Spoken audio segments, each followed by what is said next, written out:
Good morning my dear competitive aspirants, welcome to our Sam institute YouTube channel.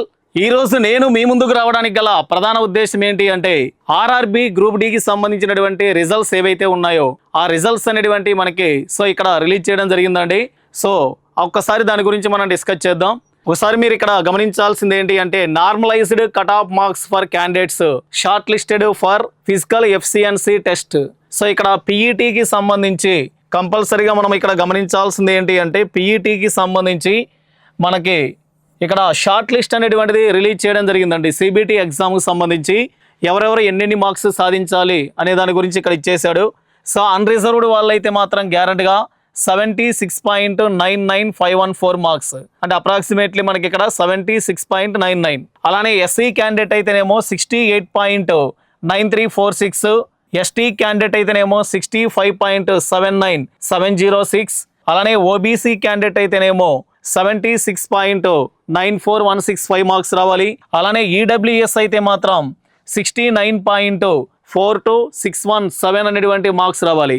So ఇవన్నీ కూడా మీరు గమనించాల్సింది ఏంటి అంటే సికింద్రాబాద్ బోర్డు అనేది. సో ఇక్కడ మనకి సౌత్ సెంట్రల్ రైల్వే బోర్డు, సికింద్రాబాద్కి సంబంధించినటువంటి రైల్వే బోర్డు ఎవరైతే మీరు ఇక్కడ గ్రూప్ డి ఎగ్జామ్ రాశారో వాళ్ళకి ఇక్కడ ఈ మార్క్స్ అనేటువంటి మనకి మినిమం మార్క్స్ అనేటువంటి రావాలి. సో ఇవి షార్ట్ లిస్ట్ అనేటువంటి మనకి ఇక్కడ రిలీజ్ చేయడం జరిగింది.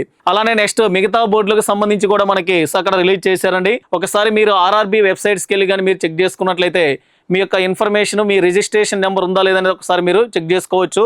సో దీని గురించి మరికొంత ఇన్ఫర్మేషన్ ఒకసారి మనం ఇక్కడ గమనిద్దాం.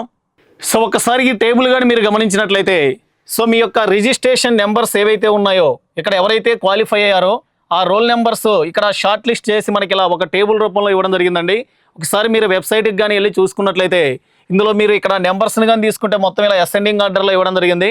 ఇందులో మీ నెంబర్ ఉందా లేదనేది మీరు గ్యారెంటీగా చెక్ చేసుకోవచ్చు. ఈ టేబుల్లో కానీ మీ నెంబర్ ఉంది అంటే గ్యారెంటీగా మీరు నెక్స్ట్ పీఈటీకి ఎలిజిబిలిటీ అయినట్టే. కాబట్టి ఇలా మనకి ఇక్కడ వచ్చేసరికి నెక్స్ట్ స్టెప్ ఏదైతే ఉందో పీఈటీకి సంబంధించి దానికి సంబంధించి షార్ట్ లిస్ట్ ఇవ్వడం జరిగింది. ఇలా మనకి మిగతా బోర్డులు చెన్నై బోర్డు కానీ నెక్స్ట్ వన్ వచ్చేసరికి ఇంకా రాంచీ బోర్డు అన్నీ కూడా మనకి అందులో ఇవ్వడం జరిగింది. కాబట్టి మీరు ఆ వెబ్సైట్కి వెళ్ళి ఒకసారి మీరు క్లిక్ చేసినట్లయితే ఆ లింక్ గ్యారెంటీగా మీ యొక్క రిజిస్ట్రేషన్ నెంబరు అలానే నెక్స్ట్ వన్ వచ్చేసరికి మీ డేట్ ఆఫ్ బర్త్ కానీ క్లిక్ చేసినట్లయితే మీకు గ్యారెంటీగా ఈ డేటా అనేటువంటిది తెలుస్తుంది. ఇందులో మీ నెంబర్ ఉందా లేదనేది ఒకసారి మీరు చెక్ చేసుకోవచ్చండి. సో గ్యారెంటీగా మీరు ఒకసారి చెక్ చేసుకొని గ్యారెంటీగా మీరు అందులో క్వాలిఫై అయినట్లయితే నెక్స్ట్ పీఈటీ మీద మీరు కాన్సన్ట్రేషన్ చేయండి. సో మీ అందరికీ మన శామ్ ఇన్స్టిట్యూట్ తరపు నుంచి ఆల్ ది బెస్ట్.